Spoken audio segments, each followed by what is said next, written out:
says. There are going to be bumps in the road. I think tonight, on the defensive end for sure, they survived a bump in the road. Yeah, I mean, we enter this game with the mindset that, okay, if Carolina loses, it's not necessarily the end of the world. It's not really going to be considered a quote-unquote bad loss, like when you lost at NC State and when you lost at Georgia Tech. Those were deemed bad losses. But on the flip side, if you win, this is your best road win of the year, and you can really build off that going into next week where you've got to go to two places. Now, even though you're in a COVID year, there's not going to be a sold-out crowd in Clemson and Cameron. Those still are places that Carolina traditionally doesn't go and win often, or let alone very easily. So now a team that's getting more confident and that's more evident. Now they can build off of that with another big win as they are hitting the home stretch of league play. They're now 6-3. In the league, so you've only got 11 ACC games left to go, believe it or not, and you're putting your name in the hat to, put your name to get at least to the top 3 in the ACC. You're improving your seeding every time on the court. As of tonight, Joe Lunardi had this team as one of the last 4 buys in the tournament, seeded number 11.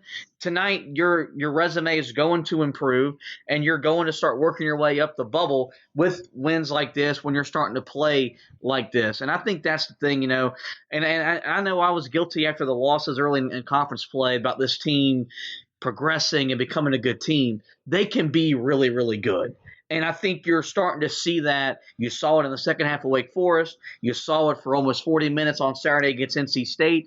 And then tonight, this was a big win for this team. For championship teams, this isn't a big win. This is what you're supposed to do. But for a young Carolina team without Donovan Pup Johnson tonight, so your rotation was short, and Justin Champagnie's playing at an All-American level, and Jason Capel's done a really good job of beating you, and this, that, and the other. Jeff Capel's beating you. But it's just a really big win, and it feels really good.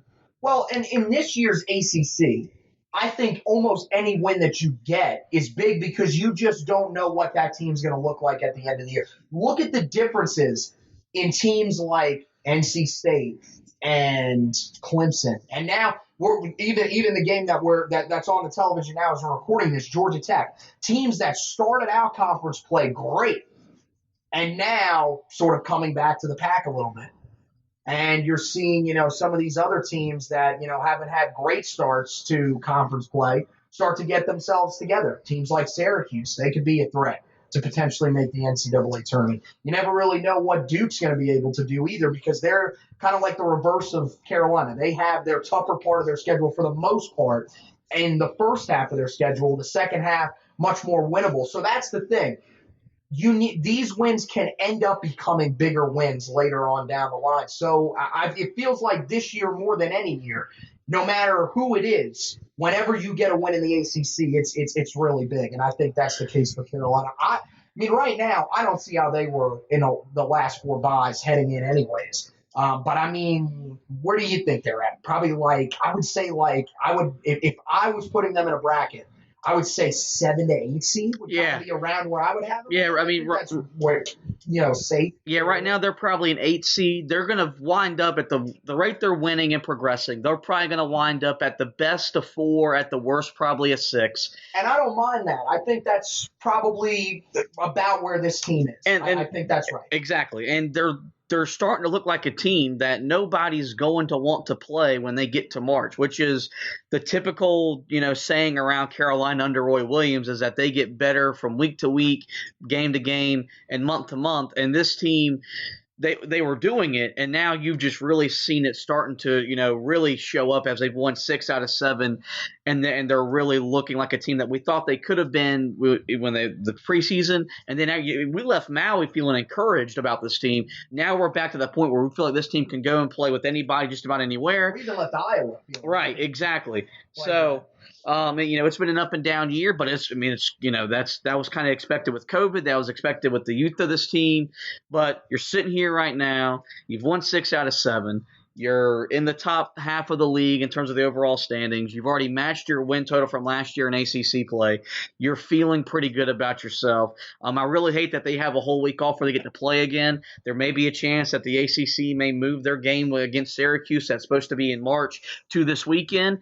Don't see that happening, because if that happens, that means Carolina play 4 straight games on the road, which is unprecedented. How do we feel about that? Because I'm kind of conflicted. Part of me wants that to happen because I want them to play, continue the momentum. The other part of me says 4 straight road games might be bad, especially if they were to lose 1 or 2 in a row. That could have a snowball effect. I don't know. Where do you stand on that? The ability to go on the road and win 4 straight road games, what it could do for this team. Oh, because, that would probably put the team over the top. Right? And I think, Roy Williams would invite that kind of challenge with the competitor that he is. I don't think ultimately they'll do it just because of travel and all that. And making a team go on the road 4 straight times is unheard of, especially when you've got a global pandemic and you're trying to keep travels down as much as possible. But wouldn't that also, if I'm thinking correctly, wouldn't that also put a week in between the final game of the regular season against Duke and their previous matchup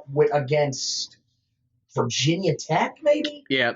So that's the debate here. Is you're probably going to have a week off at some point, because maybe I'm wrong. I don't see them rescheduling that game with Notre Dame. Potentially, it could end up back on the schedule. But as of right now, I just don't know if logistically that would work out. So, I think at this point, you're going to be picking between one of the two. And so, with you, no matter what happens, we'll have you covered, and we'll be able to break it down, all the action for Carolina basketball. That we'll go ahead and shut this down. Before we let you go, talk about the website, HeelToughBlog.com. You can go to the website, check out the recap. I've already got it written and posted.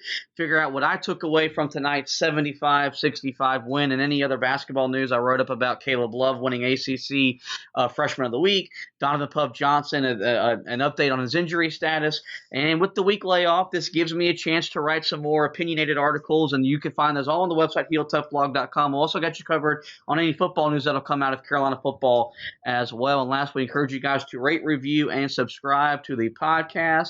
You can find us on every major podcasting platform, which will be Spreaker, iTunes, iHeartRadio, Spotify, TuneIn, Google Podcasts. Give us a like. Give us, most importantly, we want you guys to subscribe. That way you get every podcast in your podcast feed. Well, with that, we'll thank Anthony for taking some time to stay up a little late, talk a little Carolina basketball. We thank you guys for listening, and as always, go Tar Heels!